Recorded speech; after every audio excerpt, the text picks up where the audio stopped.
Поехали. Читает Мельник Алена, детская школа искусств №1 города Якутска. Андрей Усачев, любопытная Варвара. Любопытная Варвара приходила на базар и во все свой нос совала. В сапоги, в сметану, в сало, в мед, в горчицу, в скипидар.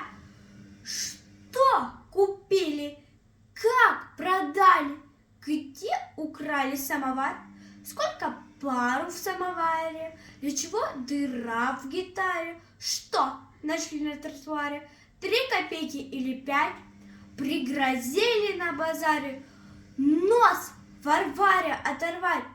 Как Варвара подскочила! Неужели рвут носы? Я б охотно бы купила пару штучек для красы. А почем у вас усы? Взяли тут и нос Варваре оторвали на базаре. Варвара с любопытством свой разглядывает нос. А скажите, за границей на носы хороший спрос? Где достали нос картошкой? Нынче носит калачом? А у вас царапнут кошкой или стукнут кочережкой? Где, когда, зачем, почем?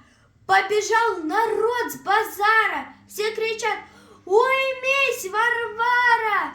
«Караул!» кричит народ. Любопытная Варвара и без носа нос сует.